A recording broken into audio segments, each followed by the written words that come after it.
దేవుడి రక్తం గురించి చెప్తున్నాను. యేసు రక్తం తర్వాత తెలుస్తుంది యేసు రక్తం అంటే ఏంటో. దేవుని రక్తంలో 5 ప్రకృతులు ఉన్నట్లు నేను మీకు చెప్పాను. ఇప్పుడు ఒక్కొక్క ప్రకృతిని గురించి మీకు తెలియజేస్తాను. మొదటి ప్రకృతి, దేవుని రక్తములో ఉన్న మొదటి ప్రకృతి, దానికి నేను మీకు చెప్పాను. ఏంటది? విమోచన. దేవుని రక్తములో విమోచించే శక్తి కలదు. దానికి విమోచన రక్తము అని పేరు. The blood of redemption. ఏమన్నారు? విమోచించే దేవుని రక్తము. విమోచించే దేవుని రక్తము. దేవుని రక్తము విమోచిస్తుంది. 1 పీటర్ 1వ అధ్యాయంలో 18-19 వచనాలు చదువుదాం. పితృపారంపర్యమైన మీ వ్యర్థ ప్రవర్తనను విడిచిపెట్టినట్లుగా వెండి బంగారముల వంటి క్షయ వస్తువుల చేత మీరు విమోచించబడలేదు కానీ అమూల్యమైన రక్తము చేత, అనగా నిర్దోషమును నిష్కలంకమునకు మగు గొర్రెపిల్ల వంటి క్రీస్తు రక్తము చేత విమోచించబడిదిరని మీరెరుగుదురు కదా. 19వ వచనం మరొకసారి చదువు. అమూల్యమైన రక్తము చేత, అనగా నిర్దోషమును నిష్కలంకమునగు గొర్రె పిల్లల వంటి క్రీస్తు రక్తము చేత విమోచింపబడితిరని మీరెరుగుదురు కదా. ఇప్పుడు క్రీస్తు రక్తం వచ్చింది. ఇంతవరకు క్రీస్తు రక్తం రాలేదు. అమూల్యమైనటువంటి, శ్రేష్టమైనటువంటి, పరిశుద్ధమైనటువంటి, నిర్మలమైనటువంటి క్రీస్తు రక్తముతో మనము విమోచించబడితిమి. దేవుని రక్తములో మొట్టమొదటి ప్రకృతి ఏమిటి? విమోచన ప్రకృతి. విమోచన. The blood of Jesus contains the power of redemption. అనండి, the blood of Jesus contains the power of redemption. Kreestu Yesu రక్తము విమోచన శక్తి కలిగి ఉన్నది. ప్లీజ్ కూర్చోండి. మీరంతా క్రీస్తు యేసు రక్తముతో విమోచించబడ్డారు. మీరు క్రీస్తు యేసు రక్తముతో విమోచించబడ్డారు. You have been redeemed by the blood of Jesus. You have been redeemed by the blood of Jesus. Yesu రక్తముతో మీరు విమోచింపబడ్డారు. యేసు రక్తము బంగారము కంటను, వెండి కంటను, రత్నరాసుల కంటను విలువైనది. యేసు రక్తము నిత్య జీవమైన రక్తము.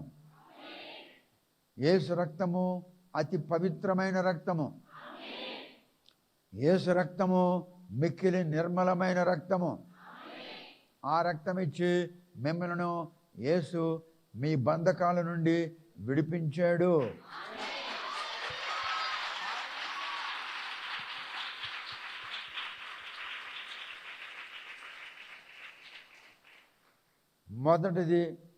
మొట్టమొదటిది ఏంటి? విమోచన. ఇంగ్లీష్లో ఏమంటారు? రిడెంప్షన్. ఇప్పుడు విమోచనను గురించి మీరు తెలుసుకున్నారు. దేని గురించి తెలుసుకున్నారు? ఇంగ్లీష్లో అనండి, blood of Jesus contains the power of redemption. 19వ వచనం మరొకసారి చదువు. అమూల్యమైన రక్తము చేత, అనగా నిర్దోషమును నిష్కలంకమునగు గొర్రె పిల్ల వంటి క్రీస్తు రక్తము చేత విమోచించబడితిరని మీరెరుగుదురు కదా. తర్వాత ఆయన జగత్తు పునాది వేయబడక మునిపే నియమింపబడెను కానీ తన్ను మృతులలో నుండి లేపి తనకు మహిమపరిచిన దేవుని ఎడల తన ద్వారా విశ్వాసములైన మీ నిమిత్తము కడవరి కాలము యందు ఆయన ప్రత్యక్షపరచబడెను. బంధకాలలో ఉన్న వారిని విడుదల కలిగించాడు. ఎందుకంటే ఆయనతో మనతో ఆయన సమాధానముగా ఉండాలని. ఇద్దరు వ్యక్తులు సమాధానంగా ఉండాలి అంటే ఆ ఇద్దరు కూడా ఎలా ఉండాలి?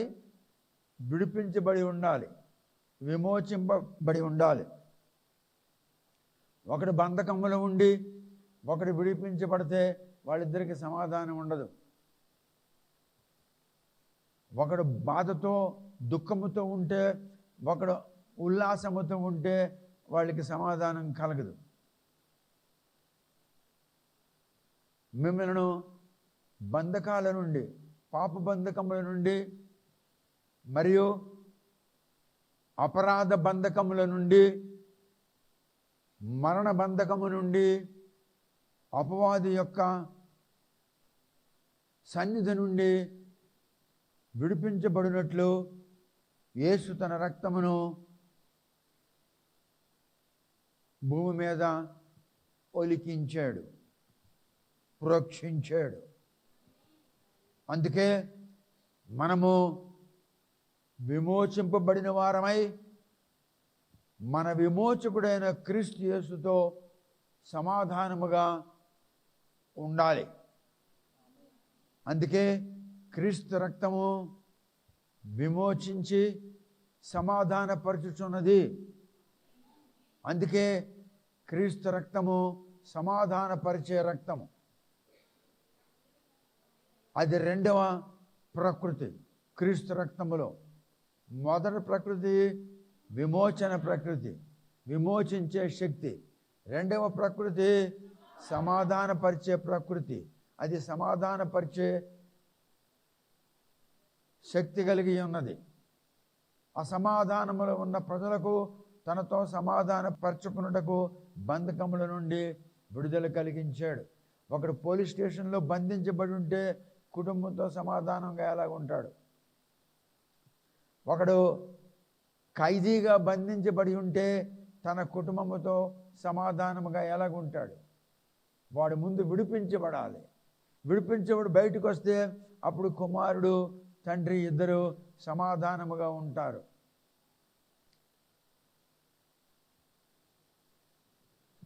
గనుక ఆయన సమాధానపరిచాడు మనలను. ఆయనతో మనలను, మనతో ఆయన సమాధాన పడినట్లు క్రీస్తు రక్తము ఆయన శిలువ మీద నుండి భూమి మీదకి చిందించాడు. సమాధానంగా లేనివాడు, మగవాడైనను స్త్రీ అయినను, సమాధానం లేనివాడు వాడెవడైనను విమోచింపబడ్డాడు. ఎందుకు? సమాధానముగా ఉండు నిమిత్తము. ఎందుకు విమోచించబడ్డాడు? మరి సమాధానం లేకపోతే వాడు విడిపించబడినట్ట? వాడు అనుకుంటున్నాడు నేను విడిపించబడ్డానని. Praise the lord. క్రీస్తు రక్తము విమోచించుచున్నది. క్రీస్తు రక్తము సమాధానపరచుచున్నది. మూడవది ఏంటి చెప్పండి? క్రీస్తు రక్తము దోషమును నివారించుచున్నది. అందుకే దానికి దోష నివారణ. ఇంగ్లీష్లో ఏమన్నారు? The blood of Jesus contains. క్రీస్తు రక్తము దోష నివారణ చేయుచున్నది. కూర్చోండి. ఇప్పుడు దోష నివారణను గురించి మీకు వాక్యం చూపించాలి నేను. రోమీయులకు రాసిన పత్రిక 5వ అధ్యాయం 8-9 వచనాలు చదువుదాం. మీకు నేను క్రీస్తు రక్తము ఏ విధముగా విమోచించుచున్నదో, ఏ విధముగా విమోచించి సమాధానపరచుచున్నదో మీకు వాక్యం చూపించాను. ఇప్పుడు దోష నివారణ ఏ విధముగా చేయుచున్నదో వాక్యం చూపిస్తున్నాను. రోమీయులకు రాసిన పత్రిక 5వ అధ్యాయంలో 8వ వచనం చదువు.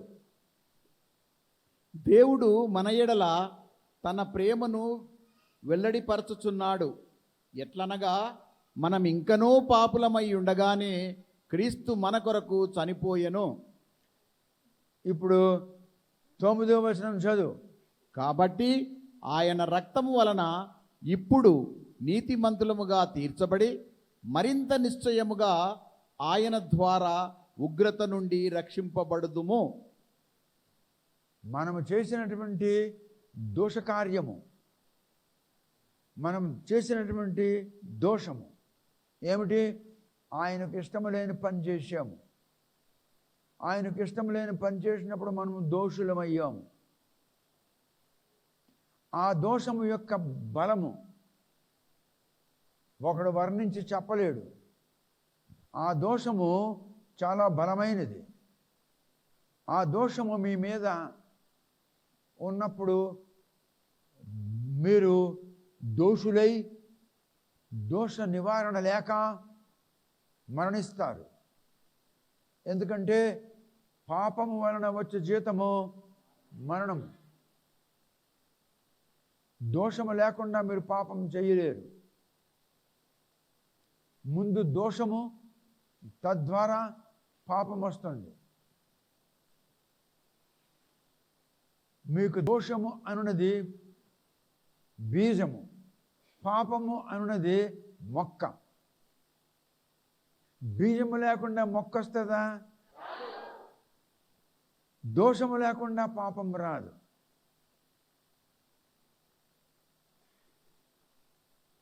మనకు పాపం యొక్క జీతం మరణమని, అంతేకాకుండా దేవుని విషయంలో యజమానుడు చెప్పిన మాట వెనక యజమానుడు మాటకు తిరస్కరించి అవిధేయత చూపి వీడితో నాకేం సంబంధం అని అనుకున్నాడు. వాడు పోయాడు, వాడు భార్య పోయింది, వాడు కొడుకు పోయాడు, ముగ్గురు చనిపోయారు, వాడు కూతురు ఎడిపోయింది పోయింది. దేవుడు నిత్యము ఒకే మాదిరిగా ఉంటాడు. ఈవేళ ఒకలాగా రేపు ఇంకొకలాగా ఉండడు. మరణము నీ మీద రాకుండా ఉండాలంటే నీవు గ్రహించాలి, నేను యేసు రక్తములో విమోచించబడ్డాను కనుక సమాధానంగా ఉండాలి. పనివాడి యజమానుడితో సమాధానంగా ఉండాలి. మీరు నాతో సమాధానంగా ఉండాలి. నేను దేవునితో సమాధానంగా ఉండాలి. మరియు మీరు నాతో, నేను మీతో సమాధానంగా ఉండాలి. నేను దేవునితో సమాధానంగా ఉండాలి. పిమ్మట మీరు నాతో, నేను మీతో సమాధానంగా ఉండాలి. నా యజమానుడు యేసు, మీ యజమానుడు నేను. మీరు నాతో సమాధానంగా ఉండాలి. నేను చెప్పిన మాటలకు విధేయత మీరు చూపాలి, లేకుంటే ప్రమాదం వస్తుంది. యేసు ఎటువంటి రక్తముతో మనల్ని విమోచించాడు? అతి పవిత్రమైన రక్తముతో విమోచించాడు, నిర్మలమైన రక్తముతో విమోచించాడు, మరియు నిత్యజీవమైన రక్తముతో మనల్ని విమోచించాడు. ఎందుకు? ఆయనతో మనం సమాధానంగా ఉండాలని. ఆయనతో మనం సమాధానంగా లేనప్పుడు మనల్ని విమోచించాడు. బంధకాల్లో ఉన్నాడు, మనం వాడిని విమోచిస్తాం, విడుదల కలిగిద్దామని. చెరలో ఉన్న వారికి విడుదల కలిగించకపోతే వాడు ఏ విధముగా వాడు సమాధానంగా ఉండగలడు? ఆ సంగతి గ్రహించాలి. మీ యజమానుడు నేను, నా యజమానుడు యేసు. నేను యేసుతో సమాధానంగా ఉండునట్లు నేను ప్రవర్తించాలి, పనులు చేయాలి. మీరు నాతో సమాధానంగా ఉన్నట్లు ప్రవర్తించాలి, పనులు చేయాలి. అప్పుడు మీకు ఆశీర్వాదము వెంబడి ఆశీర్వాదము. అప్పుడు మీకు ఆశీర్వాదము వెంబడి ఆశీర్వాదము.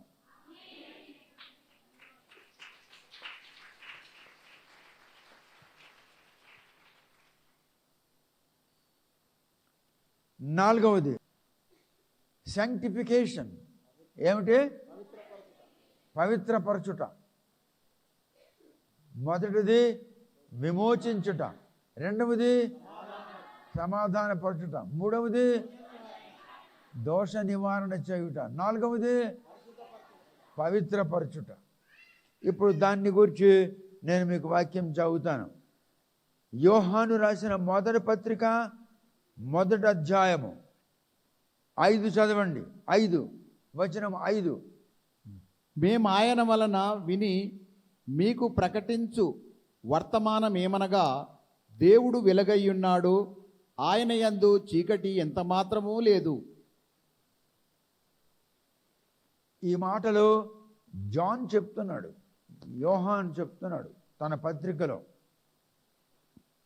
ఏమన్నారంటే, మేము ఆయన వలన విని మీకు ప్రకటించు వర్తమానమేమనగా, దేవుడు వెలుగయ్యున్నాడు, ఆయన యందు చీకటి ఎంత మాత్రమునూ లేదు అని చెప్తున్నాడు.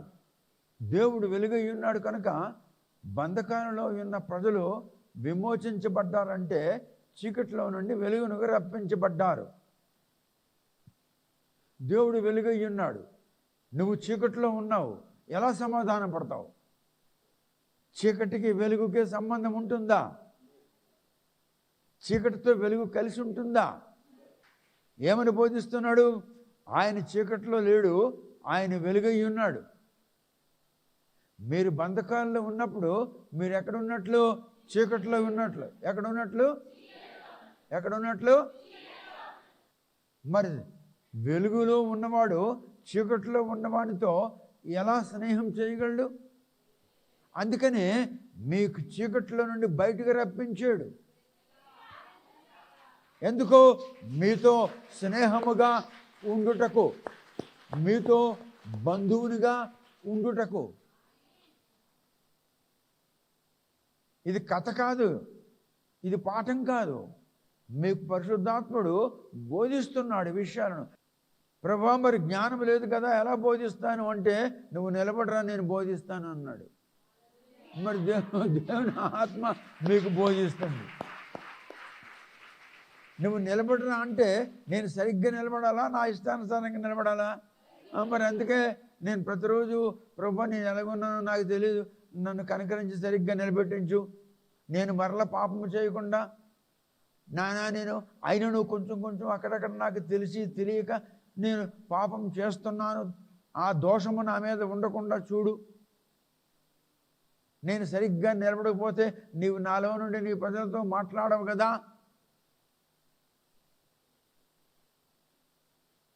అందుకు పరిశుద్ధాత్ముడు మీకు బోధిస్తున్నాడు. ఏమని బోధిస్తున్నాడు? ఆయన వెలుగై ఉన్నాడు, మీరు బంధకాల్లో ఉంటారు, చీకటిలో ఉంటారు, ఆయనతో సమాధాన పడుటకు మీరు వెలుగులోనికి రావాలి. మీకు విడిపించడానికి కారణం ఏమిటి? సమాధాన పడుటకు. సమాధానం ఎలా పడతారు? చీకటి నుండి బయటకు వస్తే. ఆయన వెలుగు ఉన్నాడు కనుక ఇప్పుడు మీరు వెలుగులో ఉన్నారు. ఇప్పుడు ఆయన మీతో, మీరు ఆయనతో సమాధానంగా ఉన్నారు.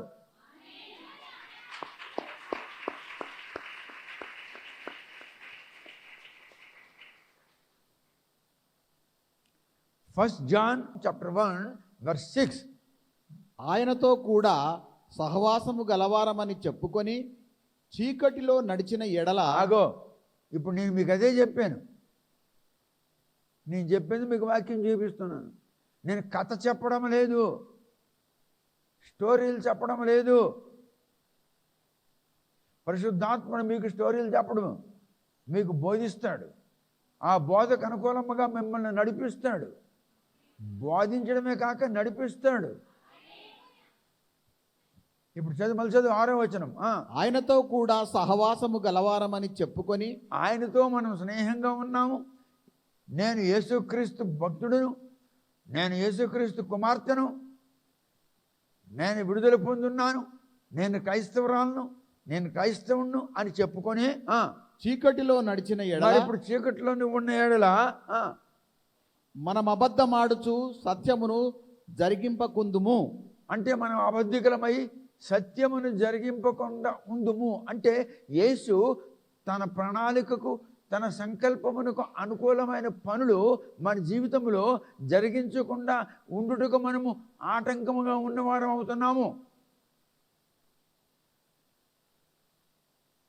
మనం చీకటిలో ఉండకూడదు, చీకటితో సంబంధం ఉండకూడదు.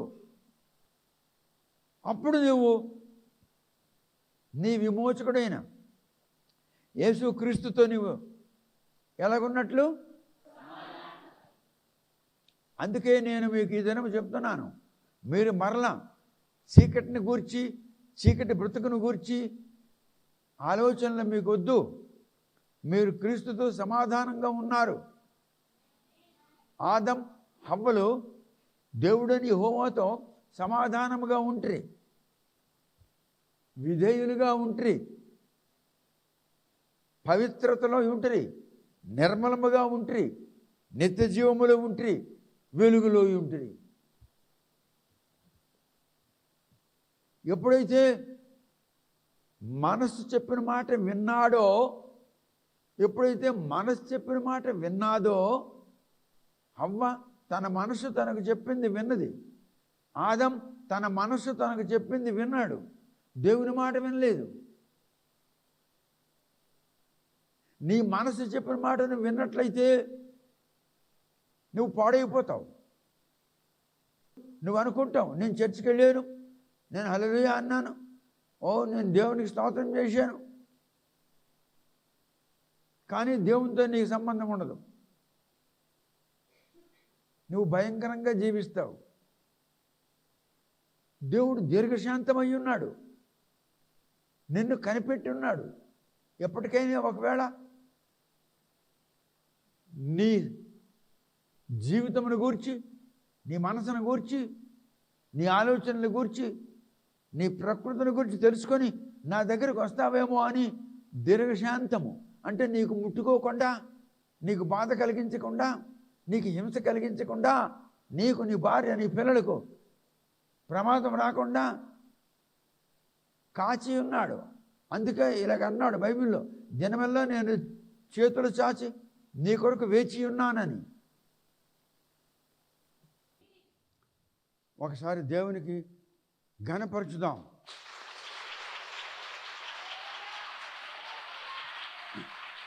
హల్లెలూయా. దయచేసి కూర్చోండి.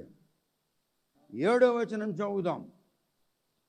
ఆయన వెలుగులో ఉన్న ప్రకారము మనమును వెలుగులో నడిచిన ఎడల మనము అన్యోన్య సహవాసము గలవారమయ్యుందుము. అప్పుడు ఆయన కుమారుడైన యేసు రక్తము ప్రతి పాపము నుండి మనలను పవిత్రులుగా చేయును. ఎప్పుడు? ఆయన వెలుగులో ఉన్న ప్రకారము మనమును వెలుగులో నడిచిన ఎడల, ఇది ఒకటి, మనము అన్యోన్య సహవాసము గలవారమయ్యుందుము. అప్పుడు ఆయన కుమారుడైన యేసు రక్తము ప్రతి పాపము నుండి మనలను పవిత్రులుగా చేయును. ఎప్పుడు? వెలుగులో నడిచిన ఎడల. ఎప్పుడు?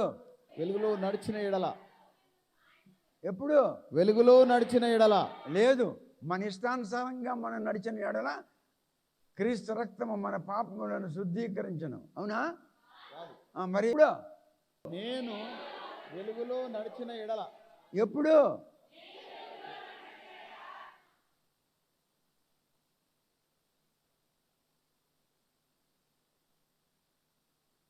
క్రీస్తు రక్తము మీకు విడుదల కలిగించింది. వాక్యం చూపించాను. క్రీస్తు రక్తము మీకు సమాధాన పరచుటకు, ఆయనతో సమాధానంగా మీరు ఉండి నిమిత్తము మీకు విడుదల కలిగించింది. మీకు దోష నివారణ చేసింది, దోషము యొక్క బలము మీ మీద లేకుండా. మూడవది, మిమ్మల్ని పరిశుద్ధపరచుచున్నది. ఇప్పుడు 8 చదువు. మనము పాపము లేని వారమని చెప్పుకొనిన ఎడల మనలను మనమే మోసపుచ్చుకుందుము. యేసు రక్తము మనలను పవిత్రులుగా చేసింది అన్నాడు. వాడు తలంపులు, వాడు ఆలోచనలే కాదు, వాడు కార్యాలు, వాడు హృదయములు, భావాలు, వాడు ప్రకృతి, వాడు నడవడి అంతా చీకటి సంబంధమైంది అంటున్నాడు. యేసు రక్తం మనల్ని పవిత్రునిగా చేసింది అంటున్నాడు. ఆడు ఏమంటున్నాడు ఇప్పుడు? మనము పాపము లేని వారమని చెప్పుకొనిన ఎడల మనలను మనమే మోసపుచ్చుకుందుము.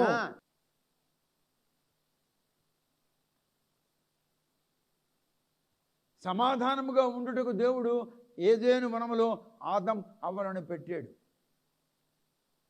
వాళ్ళు సమాధానం లేకుండా బ్రతుకుతున్నారు. సమాధానం లేకుండా బ్రతికినందుకు గాను వెంటనే దేవుడు కిందికి రాలేదు. పండు తిన్న దినమే రాలేదు. 24 గంటలు ఒక దినం కాదు, ఆ రోజులు. సూర్యాస్తమయం నుండి సూర్యోదయం వరకు సగం రోజు, సగం రోజు. మళ్ళీ సూర్యోదయం నుండి సూర్యాస్తమయం వరకు సగం రోజు. సూర్యాస్తమయం నుండి సగం రోజు, సూర్యోదయం నుండి సగం రోజు. అంతేగాని 12 గంటలు అని చెప్పలేదు. మరి ఆలోచన చేయండి, ఎన్ని సంవత్సరాలు దేవుడు ఆదాము అవ్వలను ముట్టుకోలేదు. అవిధేయులు అయినను యెహోవా వారిని ముట్టుకోలేదు. ఎందుకు? దీర్ఘశాంతము. ఇప్పుడు అర్థమైందా? చూసారా? చూడండి, మీకు పరిశుద్ధాత్ముడు ఎలా బోధిస్తున్నాడు. ఎందుకు? దీర్ఘశాంతము. నీకేమనడు. ఆదాము అవ్వలు చెయ్యరాని పని చేస్తే వెంటనే దేవుడు దిగిపోయాడు కిందకి. 12 గంటలు ఒక పూట, 24 గంటలు ఒక దినమా? అక్కడేమంటున్నాడు? సూర్యాస్తమయం నుండి మరల సూర్యాస్తమయం సంభవించే పర్యంతరము ఒక దినమాయను. లేకుండా 24 గంటలు ఒక దినమాయను అన్నాడు బైబిల్లోని. మరి ఆలోచన చెయ్యు. అందుకే అన్నాడు దావీదు, ఏమన్నాడు? నీ సన్నిధిలో ఒక దినము నాకు 1000 సంవత్సరాలు.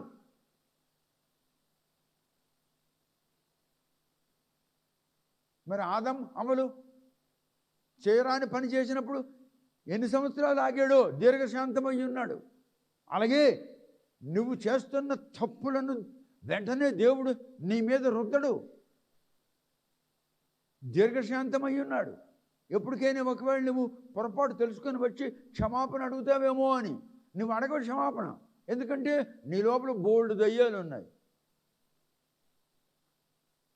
దేవుని దగ్గర నేను వెళ్ళనీయదు. నువ్వు దిద్దుకోవాలి అనుకున్నాను, నువ్వు దిద్దుకోలేవట.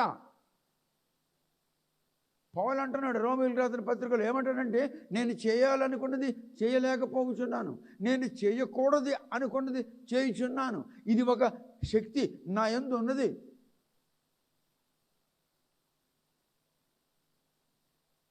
ఆ శక్తిని దేవుడు వెళ్ళగొట్టి నీకు విడుదల కలిగించాడు. ఎందుకు?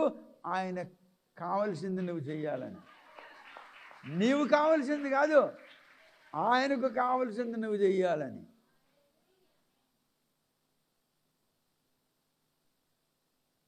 ఇప్పుడు మీకు పవిత్రమును గురించి వాక్యం చూపించాను. The blood of Jesus sanctifies. Kreestu రక్తము పవిత్రపరచును. క్రీస్తు రక్తము మొదటిది, క్రీస్తు రక్తము విమోచించును. రెండవది, క్రీస్తు రక్తము సమాధానము కలిగించును. మూడవది, క్రీస్తు రక్తము దోష నివారణ కలిగించును. నాలుగవది, క్రీస్తు రక్తము. ఐదవది, క్రీస్తు రక్తము కావలి కాయును. యేసు ఏమన్నాడు? I'm the good shepherd. నేను మంచి కాపరిని, నేను మంచి గొర్రెల కాపరిని. మోసెస్కి ఏమన్నాడు యెహోవా? బలి పశువును వధించి ఆ రక్తంను కొంచెముతో ద్వారబంధపు అడ్డుకమ్ములకు నిలువు కమ్ములకు నీవు పూయుము రక్తము.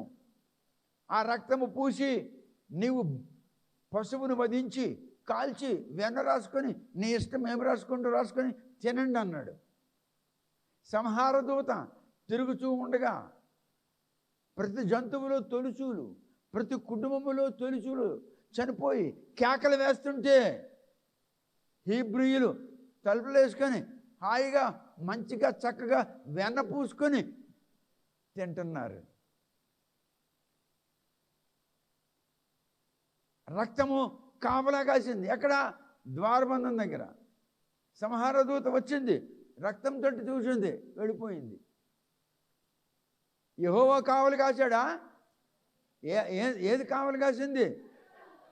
So blood of Jesus protects. Kreestu రక్తము కావలి కాయును. నీవు తప్పుడు పని చేయకుండా తప్పుడు ఆలోచనలు నీకు రాకుండా, తప్పుడు చేసే మనుషులతో నీవు స్నేహముగా ఉండకుండా క్రీస్తు రక్తము ఏం చేస్తుంది? కావలి కాస్తుంది. యెషయా గ్రంథము 1వ అధ్యాయము 18వ వచనము రండి మన వివాదము తీర్చుకుందాము. మనము వివాదము తీర్చుకుందాము.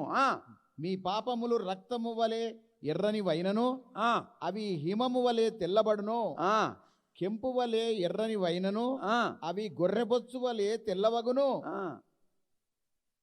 యెహోవా అంటున్నాడు, రా, నేను నీకు మార్పు కలిగిస్తాను.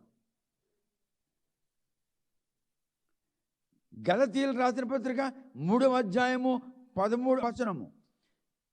ఎపిసిల్ గలేసియన్స్ చాప్టర్ 3 వర్స్ 13.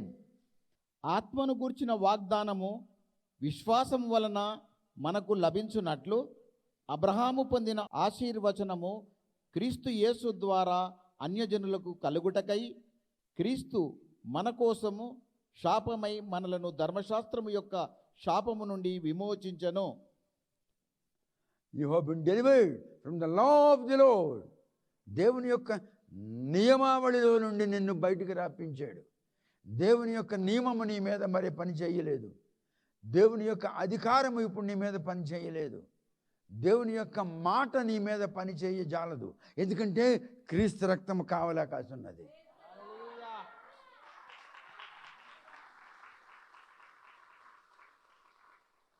చెప్పాను కదా, వర్షం పడుతుంది, గొడుగు పట్టుకొని నిలబడి ఉన్నావు. వర్షం నీ మీద పడదు, గొడుగు మీద పడుతుంది. అలాగనే నీ సమస్తము ఆయన మీద వేసుకుంటున్నాడు. అందుకని నీకు అది ఎన్నడూ ఇంకా హాని కలిగించదు. Thou shall not be ruled by the law of the Lord. నీవు దేవుని యొక్క నియమముల వలన ఇక మీదట శిక్షింపబడవు. ఎందుకో క్రీస్తు తన రక్తమును చెందించాడు. నీకు బదులుగా ఆయన శిక్ష పొందాడు. You will not be punished. No power of sin can touch you. No power of sin. ఏ పాపము యొక్క బలమైన శక్తి కూడా నిన్ను ముట్టుకోలేదు. ఎందుకంటే క్రీస్తు రక్తము కావలి కాయుచున్నది.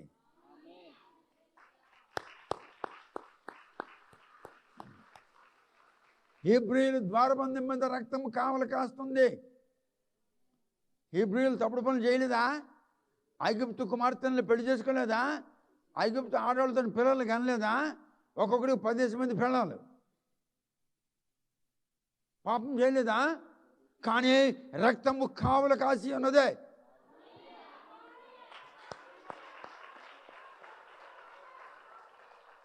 రక్తము కావలి కాసి ఉన్నది. ఎందుకంటే మోసెస్ చెప్పిన మాటల పట్ల వాళ్ళు నమ్మకం కలిగి ఉంటారు.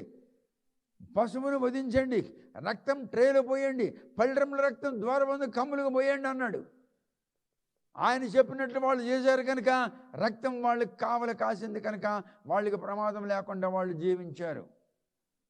ఏడుపులు, ఘోషలు, భయంకరంగా దుఃఖము అన్నీ ఉన్నది, కానీ వాళ్ళకి ఏమీ లేదు. అటువలే మీరు తప్పు చేసినను, మీరు పాపం చేసి ఉన్నను, నా మాటలు విన్నారు కనుక, నా మాటల పట్ల మీకు నమ్మకం ఉంది కనుక క్రీస్తు రక్తము మీకు కావలిగా ఉన్నాడు. జాగ్రత్త.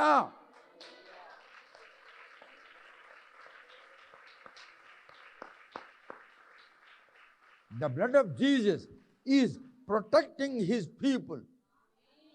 ఆయన జనులకు క్రీస్తు రక్తము సంరక్షణ కలిగిస్తుంది.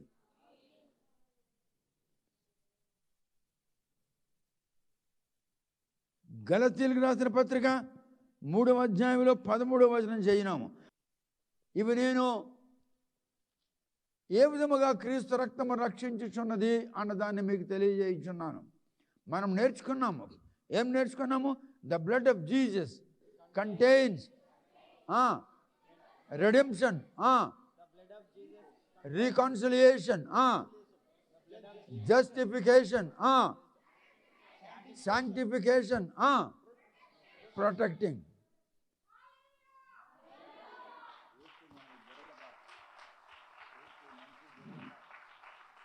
ఈ మాటలు పరిశుద్ధాత్ముడు మీకు తెలియజేయుచున్నాడు.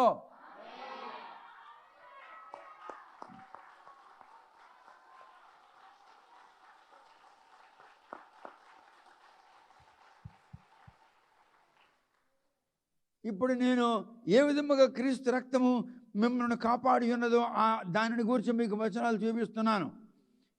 యోహాను సువార్త 13వ అధ్యాయము 34వ వచనం చదువు. మీరు ఒకరినొకరు ప్రేమింపవలనని మీకు క్రొత్త ఆజ్ఞ ఇచ్చుచున్నాను. నేను మిమ్మును ప్రేమించినట్టే మీరును ఒకరినొకరు ప్రేమింపవలెను. It's a command. అది దేవుని యొక్క ఆజ్ఞ అయి ఉన్నది. నేను మిమ్మల్ని ప్రేమించుచున్నట్లు మీరు పాపం చేసినను, అపరాధం చేసినను, మీ ఇష్టం వచ్చినట్లు ప్రవర్తించినను, నాకు భయపడకపోయినను, యజమానుడికి మీరు గౌరవించకపోయినను, యజమానుడి పట్ల మీరు అవిధేయునిగా ఉన్నను, నేను మిమ్మల్ని ఏం చేశాను? మరి ఇప్పుడు మీరేం చేయాలి? ఒకరినొకరు. మరి ఏదే ప్రేమ?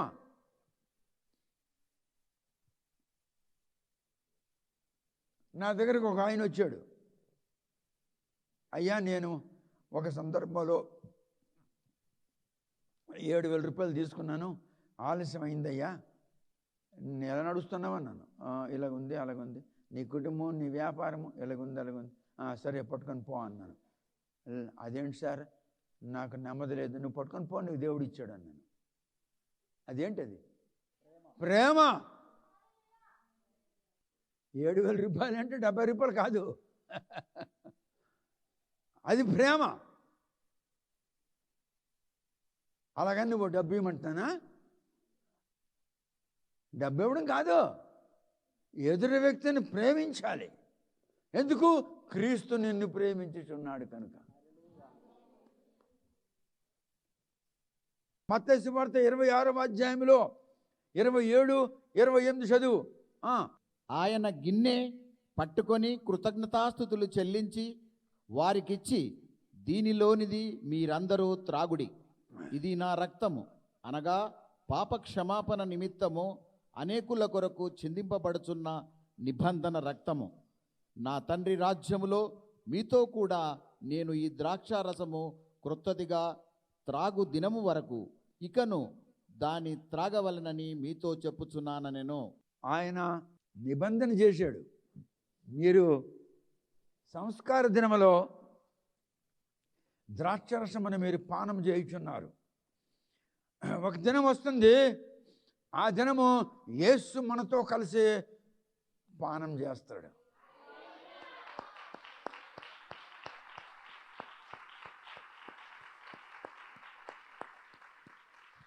ఒక దినము వస్తుంది, ఆయన అన్నాడు ఆ మాట, నేను మీతో కలిసి త్రాగు పర్యంతరము మరల నేను దీనిని త్రాగను అని అన్నాడు. చదువు, ఆ వచనం చదువు.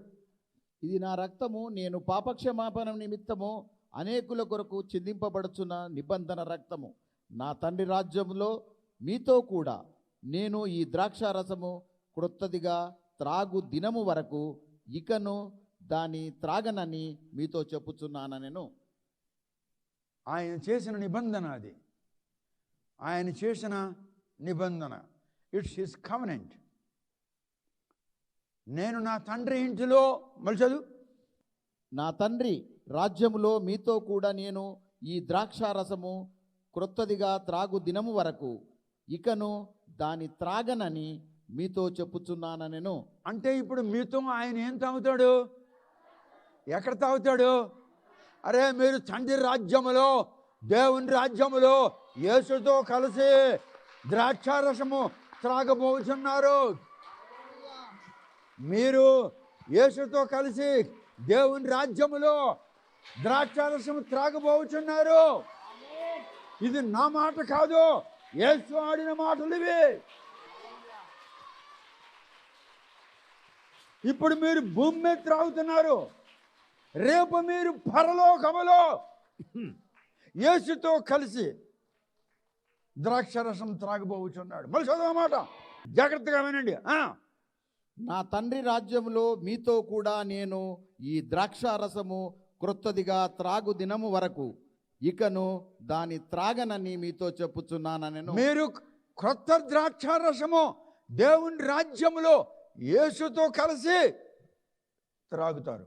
ఆ మాట క్రైస్తవులంతా వాళ్ళు పరలోకంలో యేసుతో కలిసి త్రాగలేరు. ఎందుకంటే వాళ్ళు తమ ఇష్టానుసారంగా బ్రతుకుతున్నారు. వాళ్ళు తమ ఇష్టానుసారంగా ఆలోచన చేస్తున్నారు. వారు తమ ఇష్టానుసారంగా ప్రవర్తిస్తున్నారు. అందుకే వీళ్ళు యావత్తు కూడా నరకానికి వెళతారు. దేవుడు దీర్ఘశాంతమై ఉన్నాడు. మన కొరకు ఆయన కాచి ఉన్నాడు. మనం ఆయన తోటి తిరగాలని. ఆయన రక్తము మనలను పరలోకమునకు తీసుకొని వెళ్ళి ఆయనతో కలిసి పరలోకములో కూర్చోబెట్టి ఆయన మనము కలిసి పరలోకములో ద్రాక్షారసమును, కొత్త ద్రాక్షారసమును త్రాగబోచున్నాము.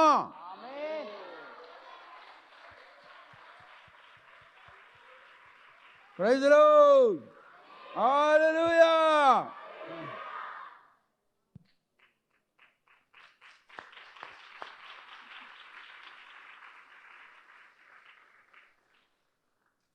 మనము అసహ్యించుకునే కుళ్ళు కపటము గల మనస్తత్వము కలిగి జీవింపరాదు. We should not have sensation of hatred, because Jesus loved and redeemed and reconciled and justified and sanctified. So we should love each other. ఒకరితో ఒకరము ప్రేమించుకుని జీవించాలి. Praise the lord. యేసు రక్తమును గూర్చి ఇప్పుడు మనం నేర్చుకుంటున్నాము. ముందు పాపమును గూర్చి నేర్చుకున్నాము. పాపం ఎవరు, ఎటువంటిది, ఏం చేయగలదు, పాపం యొక్క ప్రకృతి ఏమిటి. తర్వాతను రక్తంను గూర్చి నేర్చుకున్నాము. ఆ తర్వాతను దేవుని రక్తంను గూర్చి నేర్చుకున్నాము. ఇవాళ యేసు రక్తము. హల్లెలూయా. చెప్పండి. క్రీస్తు రక్తము పాపము నుండి, అవిధేయత నుండి, అపవిత్రత నుండి, అనారోగ్యము నుండి విడుదల కలిగించినది. అందుకు క్రీస్తు రక్తము విమోచించుచున్నది. ఆయనతో సమాధానముగా ఉండు నిమిత్తము క్రీస్తు రక్తము విమోచనించినది. ఇందుని బట్టి నేను మీతో, మీరు నాతో, మనందరము కలిసి దేవుని వాక్యముతో, దేవునితో సమాధానముగా ఉందుము.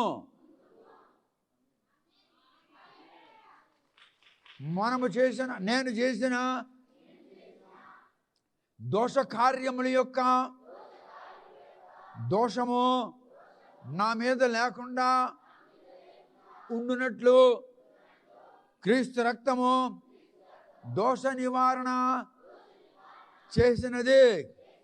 అందుకు నా మీద ఇక మీదట పాపము యొక్క శక్తి కానీ, దోషము యొక్క బలము కానీ పని చేయజాలదు. ఏలయనగా నేను క్రీస్తు రక్తములో విడిపించబడి ఉన్నాను. ఆయన రక్తము సమాధానం కలిగించినది. ఆయన రక్తము దోష నివారణ కలిగించినది. Hallelujah. Praise the Lord. A big sound of honor to the Lord.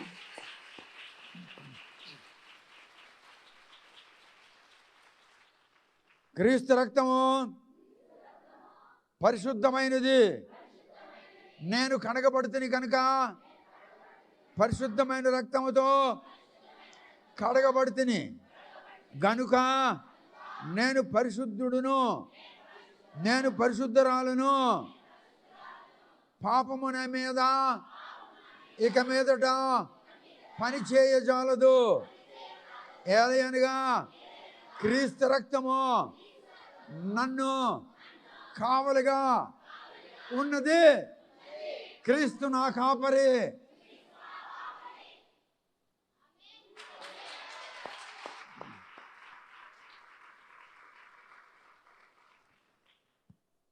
ఈజిప్ట్లో Gaussian అను ప్రాంతంలో 30 లక్షల మంది దేవుని జనులు తప్పుడు చేసినను, దోషములు చేసినను, అతిక్రమించినను, అవిధేయులైనను, దేవుని భయము లేకపోయినను దేవుడు ప్రేమించను వారి ప్రజలను. అందుకు రక్తము ప్రతి ఇంటి ద్వారము యొద్ద కావలి కాసినది. అందుకు దేవుని ప్రజలలో ఒక్కరైనను మరణించలేదు.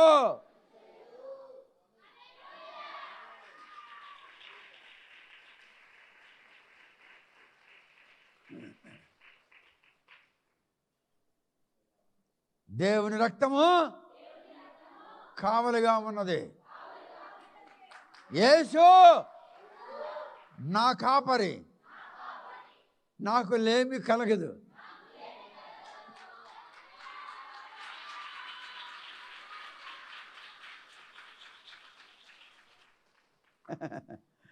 చూసారా ఎంత విచిత్రమైనటువంటి బోధ పరిశుద్ధాత్ముడు మీకు బోధిస్తున్నాడు.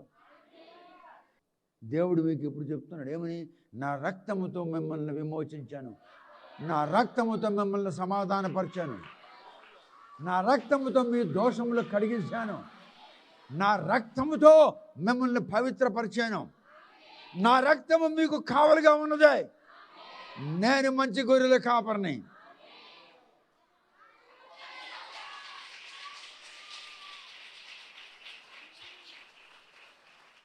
Wonderful wonderful our God. ఆశ్చర్యకరుడు, ఆలోచనకర్త, బలవంతుడగు దేవుడు, నిత్యుడగు తండ్రి, సమాధానాధిపతి. ఆమేన్. నీకు గాయము తగిలినది, ఒక గాయం ఏర్పడ్డది. వైద్యుడు నీకు ఒక మందు ఇచ్చాడు, ఔషధం ఇచ్చాడు. ఆ ఔషధం ఎక్కడ రాస్తావు? కుడికాలికి గాయం ఏర్పడింది, ఎడంకాలికి రాస్తావా? ఎందుకు? కుడికాలికి గాయం కలిగింది. అవునా? ఇప్పుడు దాన్ని ఇంగ్లీష్లో అప్లికేషన్ ఆఫ్ మెడిసిన్ అంటారు. అప్లికేషన్ ఆఫ్ మెడిసిన్ అనండి. అంటే వైద్యమును అప్లై చేయడం అంటే అర్థం ఏమిటి?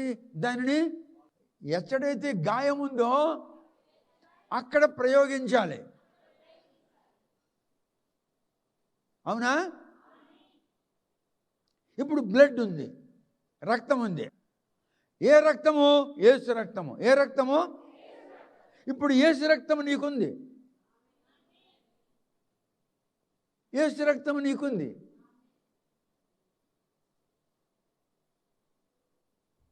ఇప్పుడు యేసు రక్తాన్ని నువ్వేం చేయాలి? అప్లై చేయాలి, ప్రయోగించాలి. The blood is in your hand. రక్తం నీ చేతిలో ఉంది. The blood of Jesus is in your hand. నీ చేతిలో యేసు రక్తం ఉంది. నీకు తెలిసి ఉండాలి ఏమిటి? యేసు రక్తము ఎలా అప్లై చేయాలి, ఎలా ప్రయోగించాలి. నీకు తెలియకపోతే కుడికాలికి గాయం ఉంటే ఎడంకాలికి రాస్తావు మందు. కుడికన్ను బాగుంటే ఎడంకన్నులో వేసుకుంటావు మందు. ఎందుకు? అది బాగులేదని. కుడికన్ను బాగుంటే మందు ఎడంకన్నులో వేసుకుంటావు. ఎందుకు? అది బాగులేదు. నీవు దేవుని కుమారుడివయ్యి, దేవుని కుమార్తెవయ్యి ఉండి క్రీస్తు రక్తము నీకున్నను, క్రీస్తు రక్తము ఉచితముగా నీ చేతులలో ఉన్నను, దానిని ప్రయోగించేటటువంటి విధానము నువ్వు తెలుసుకొని ఉండాలి. తెలుసుకుంటారా లేదా? లేకపోతే నువ్వు రాంగ్ అప్లికేషన్ చేస్తావు. రాంగ్గా, తప్పుడు విధానములో నువ్వు దాన్ని ప్రయోగిస్తావు. అందుకు you must have the knowledge of application. నీవు ప్రయోగించే జ్ఞానము కలిగి ఉండాలి. ఇప్పుడు మీరేం వినాలి, ఏం నేర్చుకోవాలి? దేవుని రక్తమును ఎలా ప్రయోగించాలి. How the blood of Jesus is to be applied. The application of blood of Jesus you should know. క్రీస్తు రక్తమును ఏ విధముగా అప్లై చేయాలి, ఏ విధముగా దాన్ని ప్రయోగించాలి, అది నువ్వు గ్రహించాలి. లేకపోతే ప్రయోజనం లేదు. చూడండి, పరిశుద్ధాత్ముడు ఎంత జ్ఞానవంతుడో.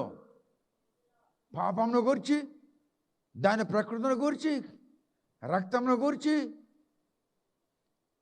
దేవుని రక్తమును గూర్చి, క్రీస్తు రక్తమును గూర్చి అన్ని చెప్పి చివరకు క్రీస్తు రక్తము నీకు అందుబాటులో ఉంది కనుక దాన్ని నువ్వు ఎలా అప్లై చేయాలి, దాన్ని ఇప్పుడు మీకు నేర్పిస్తున్నాడు. Now the blood is at your hand. నీ చేతిలో ఉన్నది దేవుని యొక్క, యేసుక్రీస్తు యొక్క రక్తం. దాన్ని ఎలా ప్రయోగిస్తావు, ఏ విధంగా ప్రయోగిస్తావు? Holy Spirit is an embodiment of divine wisdom. పరిశుద్ధాత్ముడు అనగా తత్వజ్ఞాని. తత్వమును గూర్చి జ్ఞానోపదేశము చేయును.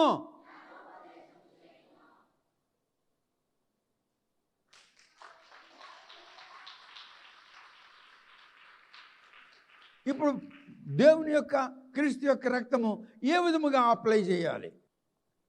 నీ చేతిలో స్క్రూ డ్రైవర్ ఉంది, ఒక screw ఇప్పాలి.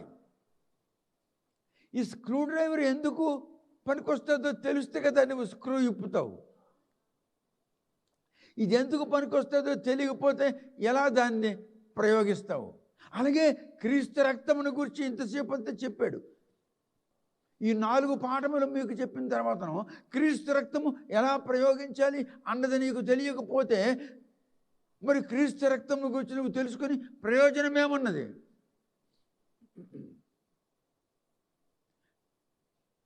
So you must know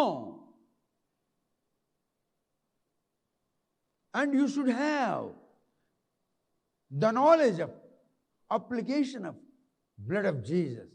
how the blood of Jesus is to be applied. క్రీస్తు రక్తము ఏ విధముగా ప్రయోగించాలి అన్నది నీకు తెలియకపోతే లాభమేమిటి? మందు నీ దగ్గర ఉంది, కంటిలో వేసుకోవాలా, ముక్కులో వేసుకోవాలా, చెవుట్లో వేసుకోవాలా నీకు తెలియదు. అది ముక్కులో వేసుకున్న మందు, ముక్కు క్లియర్ అవ్వాలని ఇచ్చాడు డాక్టరు. నువ్వు కంటిలో వేసుకున్నావు, ఏమైపోయినావు? గుడ్డోడు అయిపోతావు. లాభం ఏమిటి మందు ఉంటే? క్రీస్తు రక్తం నీకు అందుబాటులో ఉంటే ప్రయోజనం ఏముంది? దాన్ని ఎలా ప్రయోగించాలి? How the blood of Jesus is to be applied in the life, you should know that. నువ్వు దాన్ని గ్రహించాలి, నువ్వు తెలుసుకోవాలి. అందుకు పరిశుద్ధాత్ముడు మీకు 4 గోడల మధ్య క్రీస్తు రక్తమును ఏ విధముగా ప్రయోగించాలి అన్నది బయలుపరుచున్నాడు.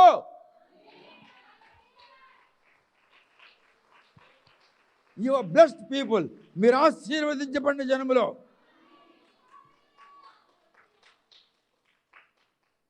అప్లికేషన్ ఆఫ్ బ్లడ్, రక్తమును ప్రయోగించుట. How to apply the blood of Jesus, you should know that. This is our day. ఇది మన దినము. ఇది ఎవరి దినము? సైతానుగాడి దినం. ఇది ఎవరిదే? మన దినములో మనకు అనుగ్రహించబడిన క్రీస్తు రక్తమును ఎలా ప్రయోగించాలో మనం తెలుసుకోవాలని పరిశుద్ధాత్ముడు మీకు తెలియజేస్తున్నాడు.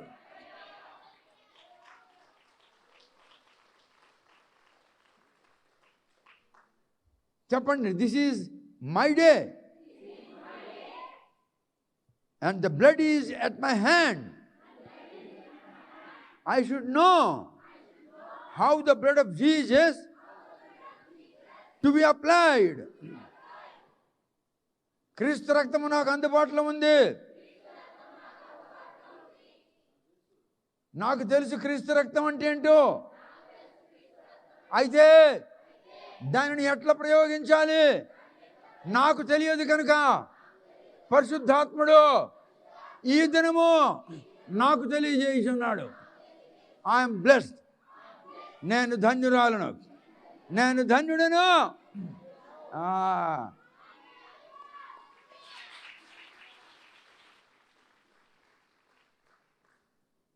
మన జీవితాల్లో క్రీస్తు రక్తమును ఎలా ప్రయోగించాలి?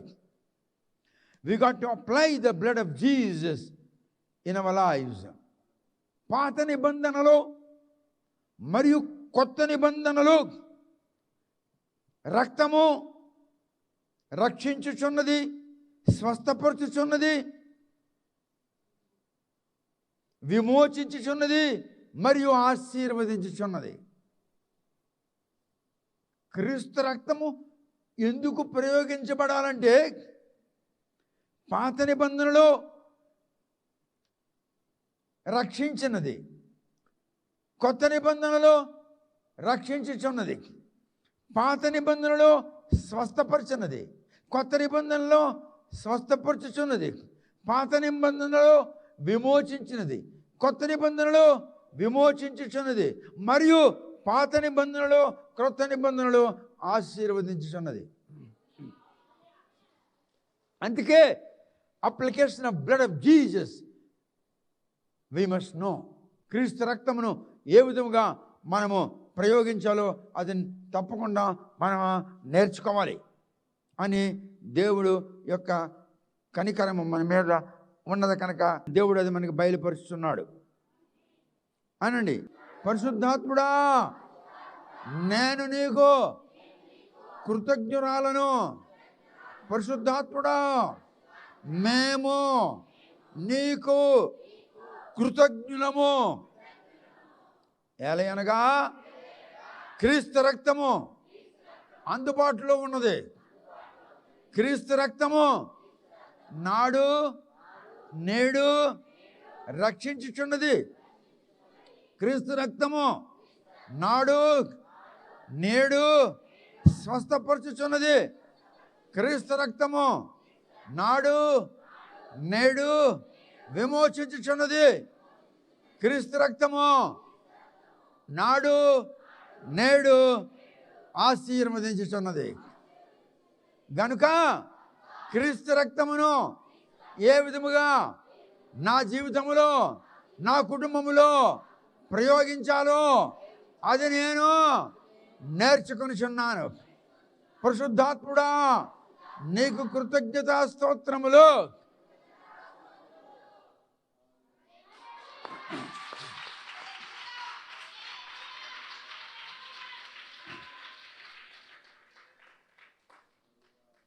ఇది మనకు ఆఖరి పాఠం. ఈవేళ మీరు 4వ పాఠం విన్నారు, 2 పాఠాలు ముందే విన్నారు, 3వ పాఠం ఈవేళ వింటారు. యూట్యూబ్ ఛానల్లో పరవస్తు మినిస్ట్రీస్ అని కొడతాం వస్తుంది. ఇది 4వ పాఠం, వచ్చే ఆదివారం నాడు మీరు వింటారు.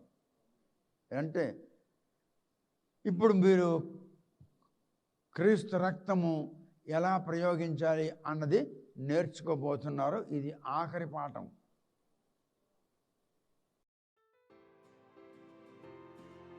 పద్నాలుగు గ్రంథములు. మొదటి గ్రంథము ఇదిగో ప్రకటన గ్రంథము వాల్యూమ్ 1 2004 డిసెంబర్లో దీన్ని పబ్లిష్ చేశాను, ప్రింట్ చేశాను. రెండవది ప్రకటన గ్రంథం వాల్యూమ్ 2. తర్వాతను సత్య ప్రదర్శిని అంటే సత్యమును ప్రదర్శించేది, సత్యమును రుజువు చేసేది. సత్యము నేనే సత్యము. ఎవరన్నారు? యేసు అన్నాడు, నేనే సర్వసత్యము. సత్యము నీలోనికి ప్రవేశించినప్పుడు అది నిన్ను సర్వసత్యములోనికి కొనిపోవును అన్నాడా? మా బావి చదివి నాకు అన్నాడు, ఇంత జ్ఞానం నీకు ఎక్కడదా అన్నాడు. యేసు ప్రభు లోపల దూరాడు కనుక ఆ జ్ఞానం వచ్చిందన్నాడు. ఇక వెనక్కి చూడు నా ఫోటో. ఇదిగో మిస్ దేవయాని, ఒక జనరల్ కూతురు, నీకు పెళ్లి చేసుకుంటున్నాడు, దేవుడు వద్దన్నాడు, వదిలేశాడు. మన చరిత్ర రాయాలి, రాస్తానన్నాను. నా ప్రియురాలు ప్రపంచంలో మొట్టమొదట పరమగీతం మీద రాసినవాడు నేనే. It's not commentary, it's revolution of the song of Solomon. ఇది ఆత్మీయ అనుబంధం. ఇదిగో జననము ఒక పరిశీలన. ఇది కేవలం నా లైఫ్ హిస్టరీ. లైఫ్ హిస్టరీ వేరు, టెస్టిమనీ వేరు. ఇదిగో ఇక్కడ ఉన్నాయి. నేను విదేశాల్లో చర్చెస్లో టీచింగ్ చేస్తున్నట్టు, మాట్లాడుతున్నట్టు, పాఠాలు నేర్పిస్తున్నట్టు, బైబిల్ స్టడీ తీసుకుంటున్నాడు. ఇదిగో మా అమ్మగారు. నీ జీవితంలో దైవ ప్రణాళిక, నీ జీవితంలో, ప్రతి మనిషి జీవితంలో, ప్రతి స్త్రీ జీవితంలో దేవుడు ఒక ప్రణాళిక వేసి ఉన్నాడు. ఆ ప్రణాళిక నెరవేరుతుందా లేదా? యుద్ధ నైపుణ్యుడు. జాషువ గ్రంథంలో ఎన్ని అధ్యాయాలు ఉన్నాయో అన్ని అధ్యాయాలు ఇందులో ఉన్నాయి. 13వ అధ్యాయం అర్థం కాలేదు, ఇక్కడ 13వ అధ్యాయం చదువు. 9వ అధ్యాయం అర్థం కాలేదు, ఇక్కడ 9వ అధ్యాయం చదువు. జాషువ గ్రంథంలో ఒక్కొక్క అధ్యాయం మీద ఒక్కొక్క రెవల్యూషన్ రాసి ఉంది. ఇదిగో దాని పేరు యుద్ధ నైపుణ్యుడు అని పేరు పెట్టారు. ఇదిగో పరిశుద్ధాత్మాభిషేకం. ఇది మొదటి ముద్రణ 2002లో ముద్రించాను. 2002లో, మళ్ళీ 2004లో 10,000 20,000 పుస్తకాలు. చెర నుండి విడుదల అంటే నేను జైలు నుంచి విడుదల కాదు. చెర అంటే ఏమిటి, విడుదల అంటే ఏమిటి? మనుషులు చెరలో ఉన్నారు, విడుదల కావాలి. ఏమంటున్నాడు? I'm the redeemer. ఏమన్నాడు? నేను విమోచించేవాడును, అది చెరలో ఉన్న మిమ్మల్ని విడుదల కలిగిస్తున్నాను అన్న దాని మీద ఈ టాపిక్ రాశాను. విడుదల పార్ట్ 2. ఇది చాలా కాస్ట్లీ ఈ పుస్తకం. ఇది 7,000 రూపాయలు. ఇది కావాలని వాళ్ళు 7,000 పంపించండి. దీనిలో నో కన్సెషన్, వాటన్నిటికీ కన్సెషన్ ఉంది. హాఫ్ రేట్కి ఇస్తాను. ప్రతి పుస్తకం 1,000 రూపాయలు, 500కి ఇస్తాను. ఇది రిజర్వేషన్ పార్ట్ 1. ఇది 10,000. ఇది అది 7,000, ఇది 10,000. తగ్గింది. ఒకేసారి పుస్తకాలను తెప్పించుకుంటే 500 రూపాయల రేట్లో ఇస్తాను. ఒక్కొక్క పుస్తకం తెప్పించుకుంటే 800. ఒకేసారి పుస్తకాలన్నీ కావాలి అంటే ఒక్కొక్క పుస్తకం 500. ఈ రెండు తప్ప. ఇది 7,000, ఇది 10,000. ఇంకొక బుక్ ఉంది, బైండింగ్ నెంబర్ 1 అండ్ నెంబర్ 2 రెండు బైండింగ్లు చేస్తున్నాను. దీని పేరు విజయజ్యోతి. మొత్తం 14 గ్రంథములు. పరిశుద్ధాత్ముడు వచ్చాడు నా మీదకి, నాలోనికి వచ్చి నా నాలుకను, నా పెదవులను స్పర్శించాడు. ఇలా చెప్పంటే అలా చెప్పాను, అది కాదు ఇది అన్నాడు. ఆ విధంగా చేయించాడు, ఆ విధంగా రాయించాడు. ఇదిగో ఈ బుక్స్ అన్నీ మీ దగ్గర ఉన్నాయి. బుక్స్ అన్నీ కావాలనుకుంటే ఒక్కొక్కటి 500 రూపాయల చొప్పున ఇస్తాను. ఒక్కొక్క బుక్ కావాలంటే 800 రూపాయలు ఇస్తాను. ఆ రెండు పుస్తకాలకి నో కన్సెషన్. 10,000, 7,000.